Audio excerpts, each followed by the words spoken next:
Уест Хем с важен успех срещу Съндърланд в битката за оцеляването.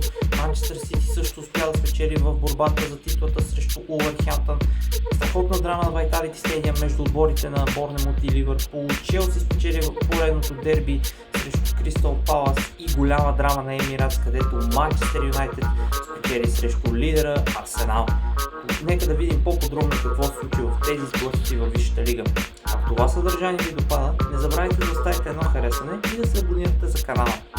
Започваме. Отиваме на Лондон Стадиум, където Уест Хем приемаше Съндърланд в първия двубой от съботната програма в Висшата лига. Уест Хем доминираха почти изцяло през първите 45 минути, като те успяха да натиснат съперника в центъра и да контролират цялата игра. Може да кажем, че чуковете бяха по-активни и успяха да стигнат до гол чрез страхотно попадение на Крейсенсус Съмървил в 14-та минута след отличното центриране на Джаред Боуен в наказателното поле и Съмървил беше точен с глава. В 26-та минута Оливър Скарос успя да спечели туспа, която бе извършена от Трейс Хум срещу 20-годишния футболист на чуковете. Точно от бялата точка беше именно Джаред Боуен, който удвои аванса след уверено изпълнение от бялата точка. Полувремето бе изцяло в полза на Уест Хем и може да кажем, че след страхотния изстрел на Матеуш Фернандес в 43-та минута той успя да направи резултата класически. Точно както свърши първия кръг между тези два отбора, когато черните котки спечелиха срещу Уест Хем, те водеха на почивката с 3-0. След почивката обаче Съндърланд вдигна темпото и създаде повече положения, отколкото през първото полувреме. Може да кажем, че след центрирането от фланга на Норди Мукеле, точен с глава беше голмайсторът за отбора на Съндърланд, именно Брайан Броби, който се разписа в 66-та минута. Но това не бе достатъчно, за да се стигне до обрат. Все пак, те не успяха да продължат натиска си и може да кажем, че до края на този двубой Уест Хем контролираха изцяло матча. Не само през първото полувреме, но и през второто. Като в добавеното време може да кажем, че след страхотно ново изпълнение от Фернандеш, чието удар срещна на пречната града, съдията отсъди нарушение в полза на гостите, именно като нарушението бе извършено от Томас Солчек срещу вратарят Робин Руфс. Какви са плюсовете и минусите за отборът на Уест Хем и този на Съндърланд? Като плюс за чуковете може да кажем, че изиграха силно първо полувреме, а именно и вкарвайки тези 3 гола. Имаха доста ефективност пред вратата на Руфс и като важен фактор може да кажем, че този важен фактор беше футболиста Джаред Боуен. Минусът е следният. Те се отпуснаха след почивката, имаха и липса на суха мрежа. Спомняме си, че последната такава беше още в периода на 31 август, когато Нуно Сантош беше начало на Нотингъм Форест. Тогава бе и последната суха мрежа за отбора на Уест Хем. Колкото до Съндърланд, плюсовете за тях са следните. По-атрактивни бяха след почивката и те успяха да стигнат до гол, макар и да не бе достатъчен в опит да стигнат до обрат. Това е единствения плюс. Минусите не са малко. Слабо първо полувреме, неспособност да създават положения и именно да кажем устойчивия натиск и чисти положения пред вратата на Афонсо Ареола. Като заключение, какво мога да коментирам? Мога да кажа, че Уест Хем спечели заслужено този двубой, доминирайки изцяло в първата част с достатъчно дисциплина и успя да държи резултата след почивката включително. Победата се оказа важна в борбата за оцеляването си във Висшата лига. Колкото до Съндърланд, макар и тази загуба, те не са в опасната зона, даже напротив. Остават добри впечатления за този отбор след почивката, дори и да не стигнаха до някакъв обрат в двубоя, те все пак остават по средата на таблицата. Сега отиваме на Етихад Стадиум, където претендентът Манчестър Сити приемаше последния в класирането Улвърхемптън. След загубите от Манчестър Юнайтед в дербито на Манчестър и тази от Боди Оглин в Шампионската лига през седмицата, може би трябваше да кажем, че бе време за победа, макар и срещу последния. Гражданите успяха да спечелят срещу последният Улвърхемптън, като през първото полувреме дори откриха рано резултата. Авторът на този гол беше Омар Мармуш, който откри резултата в 6-та минута с хубав завършващ удар И дори мога да кажа, че Сити имаха повече доминация по отношение на шансове, притежание и дори натиск върху защитата на вълците. И също така бяха по-активни във фаза атака в заключителните минути на първото полувреме. След чудесна хубава атака в добавеното време на първата част от Бернардо Силва точен беше новото попълнение Антуан Семеньо, който удвои преднината на Манчестър Сити. Той, спомняме си, че игра за Борнемут, пристигна в Манчестър Сити, вкара срещу Ексетър при успеха с 10-1, вкара при успехът с Нюкасъл за 2-0. Да, не успя да вкара в дербито на Манчестър, не успя да вкара в блъска с Бодио Глимт, но вкара 3 гола в тези добри мачове, които имаха гражданите, което наистина си показва ефектът Семеньо в отбора на Манчестър Сити. Може да кажем, че през второто полувреме отново гражданите контролираха темпото, без да създават никакви голови положения. И двата отбора не успяха да се разпишат. Улверхемптън се опитаха да се върнат чрез по-компактна игра, но липсваха чисти положения пред вратата на Донарума. Както казахме след почивката, Ман Сити се фокусира върху контрола и дисциплината, пазейки аванса. А вълците след ранните голове се опитаха да търсят шансовете си, но им липсваше доста креативност за обрата. Сега като плюсове и минуси за Манчестър Сити. Първия плюс е ранния гол, който беше дело на Омар Мармуш, който дори стартира от първата минута вместо Ерлинг Холанд. Ефективността преди почивката, контрола на целия двубой в тяхна полза и добрата тактическа организация. Само че и минусите не са толкова малко. Първият от тях е ограничени положения. Да, през първото полувреме вкараха, но през второто полувреме може да кажем, че нямаше абсолютно никакви положения пред вратата на Жозе Са, което да се стигне до гол. И зависимост от головете. Вкараха 2 гола през първото полувреме и вместо да търсят още и още, както се казва, те повече гледаха да запазят аванса си от 2 гола. Улверхемптън плюс е следния. Стабилни в защита. След първите 2 гола те не допуснаха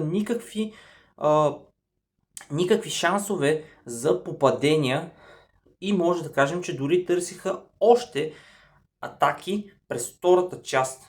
Или по-просто като втория плюс е опит за натиск през второто полувреме. Но минусът е липсата на физическата и комбинационната стратегия за изграждането на атаки. Нисък брой положения, както казахме, Манчестър Сити изцяло доминираха, отколкото Улверхемптън, и слаб старт на двубоя, както може да кажем и липсата на острота. В заключение е, че Сити спечели заслужено благодарение на инициативата и ефективността си в първите 45 минути. Двата гола оформиха крайния резултат, като след почивката тимът контролираше целият двубой без да се излага на сериозни рискове. Улверхемптън не успя да намери верния отговор, което ги остави без гол и с минимални опасни ситуации пред вратата на Донарума. Сега отиваме на Vitality Stadium, където Борнемут приемаше отборът на Ливърпул. Ливърпул, които записаха равенство срещу предпоследния в класирането Бърнли, но спечели през седмицата срещу Олимпик Марсилия и то с суха мрежа. Може да кажем, че ако Ливърпул искаха да останат в борбата за футбол в Шампионската лига през следващия сезон, нямаха право на грешки. Може да кажем, че Мърсисайдци нямаха загуба в последните си 13 мача във всички турнири, но това не се случи на Vitality Stadium. През първата част Борнемут беше по-активният отбор. Може да кажем, че имаха и доминация при владенията, при вторите топки, при бързите преходи. И може да кажем, че след страхотен, силен пробив по фланга и след грешката на Върджил Ван Дайк, Алекс Скот успя да се възползва от тази грешка и бе точен при паса към Еван Нилсон, който откри резултата в 26-та минута. При опита на намеса от Алисон обаче се стигна до контакт между Алисон и Джо Гомес, където имаше съмнения за травма след контакта със своя съотборник. До втория гол на черешките Ливърпул играха с 9 полеви футболисти и 10 общо на терена. Може да кажем, че след чудесен пас на Джеймс Хил към Алекс Хименес, той удвои аванса на черешките за 2-0 в 33-та минута със страхотен класически завършващ изстрел.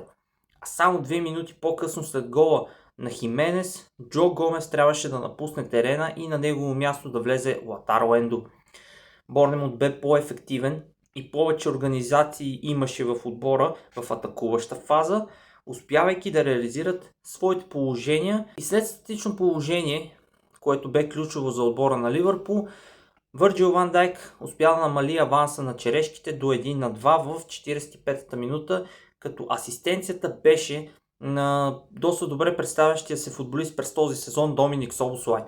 През втората част Ливърпул повиши натиска, контролираха притежанието и търсиха със сигурност равенството, защото, както казахме, нямат право на повече грешки, ако искат да имат футбол в Шампионската лига през следващата кампания. След отличен свободен удар на Доминик Собослай към края на матча в 80-та минута, той успя да се разпише и да стигне до равенството. Може ли да кажем, че Ливърпул търсеше победата? Да. Може ли да кажем, че Борнемут също търсеше победата? Да. В крайна сметка и двата отбора се бориха за инициативата, като Ливърпул, както казахме, търсеха възможностите си през крилата, а Борнемут търсеха много повече да разчитат на своите контратаки. В добавеното време имаше крайен победител. И това не бе отбора на Ливърпул, а отбора на Борнемут.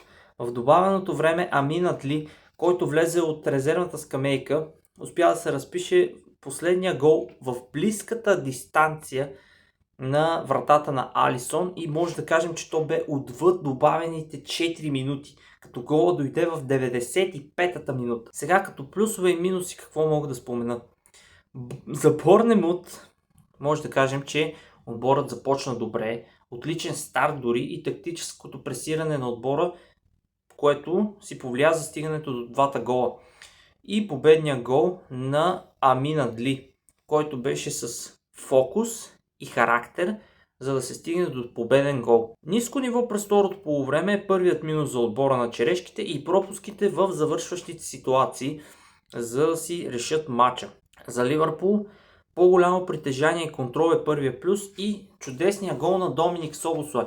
И не само гола, като цяло представянето на Доминик Собослай в този двубой е плюсът за Мърсисайдци. Липсата на последователност е първия минус, тъй като, както казахме, 13 поредни мача във всички турнири Ливърпул бе непобеден. Да, имаше равенство, имаше и победи, но това приключи с тази загуба и допуснатия ранен гол, който направиха, мога да кажа, че представянето не бе това, което всеки един фен на Мърсисайдци очакваше. Като заключение, матчът бе драматичен и непредсказуем, в който черешките доказаха, че могат да бъдат по-активни дори срещу силен отбор и успяха да вземат 3 точки. Победата на Борнемут е заслужена, с оглед на отговорната им игра в ключовите моменти. Колкото пък до Ливърпул, те ще съжаляват за този двубой и за пропуснатите си възможности въпреки доминацията на терена, и това им коства победата в матча. И не само победата, точката като цяло. Сега към неделната програма, където се насладихме първо на лондонското дерби между Кристал Палас и Челси. Може да кажем, че матчът започна равностойно, с дефанзивните нагласи и за двата отбора, и като чисти положения липсваха в самото начало на матча. Може да кажем, че след грешката на защитника Джейди Канво, който замени Марк Гехи, който премина естествено в отбора на Манчестър Сити, в опит да върне топката назад към Тайрик Мичел, Естевао се възползва от тази грешка, успя да направи страхотен пробив и незабавно превърна своя шанс в гол още в 34-та минута. До почивката действията пред двете врати бяха разредени, като защитите на двата отбора доминираха над атакуващите фази. Само че на старта на второто полувреме Челси повиши темпото и успя да повиши своя натиск повече, отколкото Кристал Палас. След чудесната атака, организирана от Естевао, който вкара първия гол, направи добър пас към Жоао Педро, който успя да стигне до втория гол в полза на Челси в 50-та минута, носейки страхотен комфорт за сините от Лондон. В 60-та минута Дарън Ингланд бе повикан да гледа ситуацията с системата VAR, с чието участие бе грешника за първия гол Джейди Канво, който обаче игра с ръка, и крайното решение на Дарън Ингланд бе отсъдено за дуспа в полза на Челси, където Енцо Фернандес се разписа за 3-0 в 64-та минута. Проблемите за Палас не завършиха.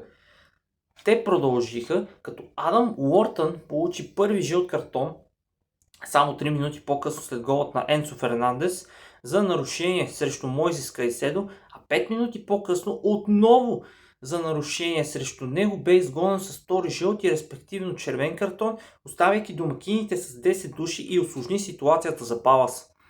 В края на матча след статично положение, Жеферсон Ленърма стреля с глава, Робърт Санчес спаси, но първоначално имаше съмнение топката да не е преминала гол линията, но в крайна сметка в 88-та минута гол имаше. Само че той бе дело на Крис Ричардс, който успя да се разпише в вратата. Какъв е плюса за Кристал Палас от този двубой? Първо е голът на Ричардс, който показа характер въпреки лошото развитие на целия двубой. Доброто начало с близост до съперника и организирани шансове пред вратата на Робърт Санчес. Минусът не е един. Имаше грешки в защитата при първия гол, както казахме големия грешник Джейди Камво в опит да върне топката към Тайрик Мичел, той направо я подари и на извеждащ пас към Естевал. Изгонването на Адам Уортън след двете нарушения срещу Мойсес Кайседо, той просто си изпроси 2 жълти картона. И ниската продуктивност в атака. Челси беше по-активния, отколкото Кристал Палас. Колкото до плюсовете за Челси, отлично използване на грешките от своя съперник и стигането до попадения. Втората част за Челси беше много по-добра, отколкото първото полувреме и силен старт след почивката, да, именно което казахме, по-силно второ полувреме от първото. Минусът е отпускането след третия гол, дело на Енцо Фернандес. Челси вместо да атакува и да търси четвърти гол, след третия гол те се отпуснаха и просто допускаха шансове пред вратата на Робърт Санчес. Дори с човек повече, това е втория минус и то една голяма удивителна.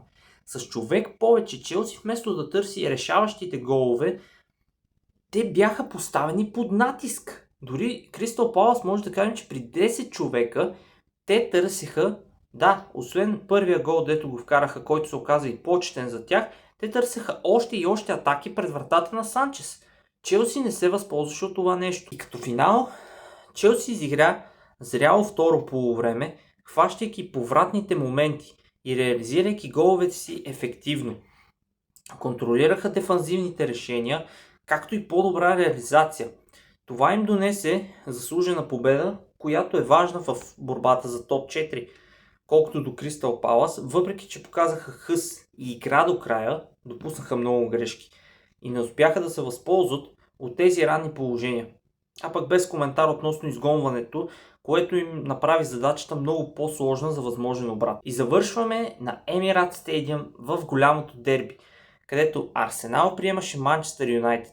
Арсенал, който все още не беше вкусал загубата срещу отборът, ръководен от Майкъл Карик, който изведе Манчестър Юнайтед в дербито на Манчестър и печелейки дербито на Манчестър, можеше ли да го направи същото срещу Арсенал? През първото полувреме се насладихме на доста положения, като може да вметне, че Арсенал започна по-активно този двубой, но след страхотни намеси на вратаря Сене Ламенс, той не допусна гол в своята врата. Само че големия грешник за червените дяволи се казваше Патрик Дорго, където Букайо Сака се възползва и центрира в наказателното поле, което обърка защитата на Юнайтед и в опит топката да бъде изчистена, Лисандро Мартинес я изпрати в собствената си врата и резултатът бе открит в 29-та минута.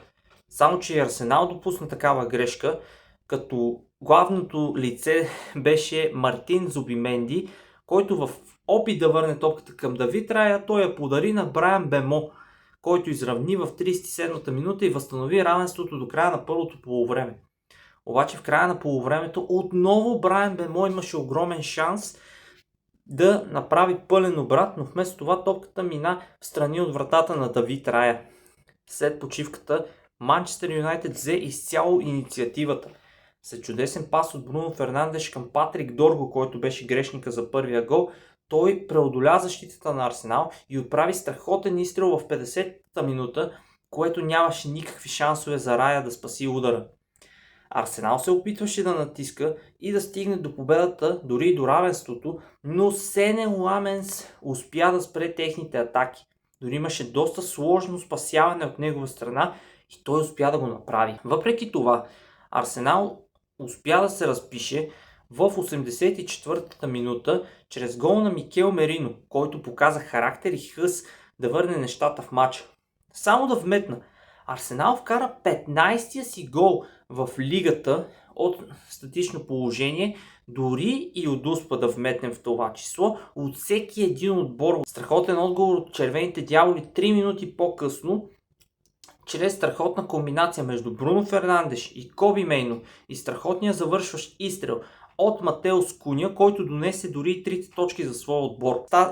С този резултат Арсенал записва първа загуба за 2026 година и да си спомним, че последната загуба на Арсенал беше от Астън Вила на 6 декември миналата година. Като плюс и минус какво мога да спомена? Арсенал показа голяма доминация в по-голямата част от двубоя. Успяха да реагират и показаха устойчивост след пасивния резултат, който имаха. Минусът също не мога да кажа, че е само един.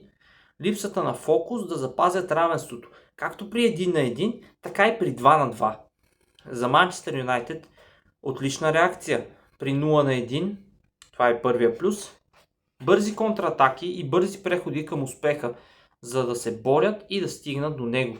И те го направиха. Минусът е временния спад в защита.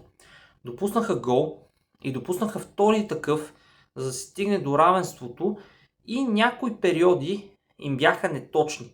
Те вместо да се борят за победата, с по-убедителен резултат, те гледаха да поведат и после да се възползват от грешките, което не е кой знае. Като заключение, победата на Манчестър Юнайтед в един вълнуващ сблъсък, където показаха по-добро използване на своите шансове в ключовите моменти. Арсенал също остави добри впечатления в играта си и заслужава похвалата за своята настойчивост. Но допусна грешки и ефективността на контратаките на Манчестър Юнайтед, което направи крайния резултат. Но все пак разликата остава само 4 точки от Манчестър Сити. Това беше от мен. Благодаря, че гледахте и да се надяваме следващите мачове да бъдат много по-ефективни. И напомням, ако това съдържание ви допада, оставете едно харесване и се абонирайте за канала за още подобни видеа.